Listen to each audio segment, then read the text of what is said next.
We've just got across to get you this quick breaking update, and this is significant. The FIR now that has been filed by the Delhi police over the Republic Day conspiracy has been accessed by Republic. On your screen, you're looking at more details already going up. Now, the FIR reads that this is a concerted campaign by banned terror organizations like Seek for Justice.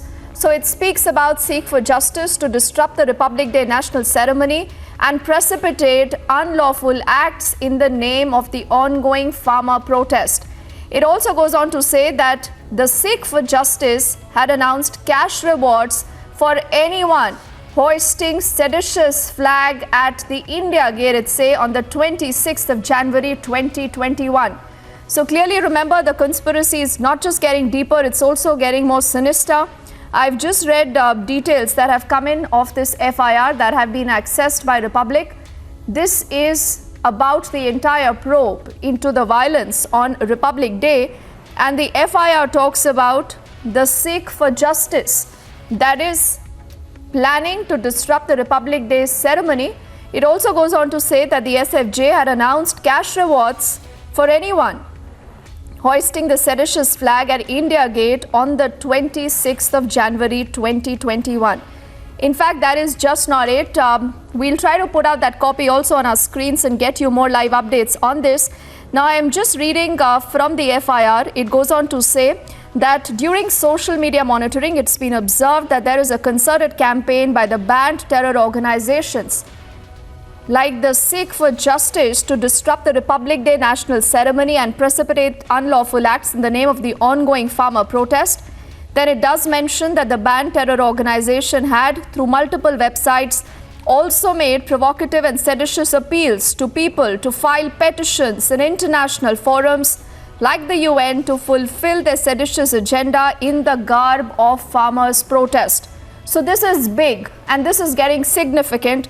It also says that it has been observed during social media monitoring that post-large-scale violence on the 26th of January perpetrated by agitators in the guise of the tractor rally, there is a concerted and a vicious campaign to spread hatred and disaffection, to disrupt peace and tranquility through fake news and manipulated social media posts using old videos and pictures.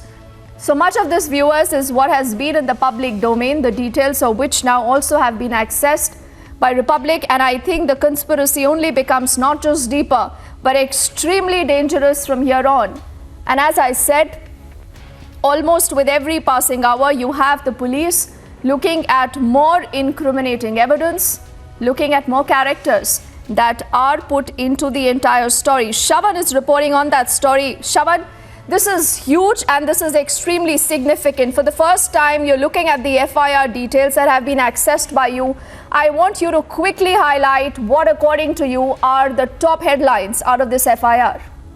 Well, in fact, this is with regards to the toolkit that was first exposed by Republic Media Network. And if you look at this FIR that has been registered by the Delhi Police Special Cell, it goes into detailing as to who exactly was behind this toolkit. Let me quickly take our viewers through what's written in the FIR. This is the FIR content, which clearly mentions Seek for Justice, a banned organization where they were trying to disrupt the Republic Day national ceremony and precipitate unlawful acts in the name of ongoing farmer protests. So you have the SFJ, they're already being named, and it is suspected that they could be behind what really happened on 26th of January at India Gate, where you had SFG had announced cash rewards for anyone hoisting the seditious flag, and also provocative and seditious appeals to people to file petitions in international forums such as the United Nations to fulfill the seditious agenda in the garb of the farmer protest. So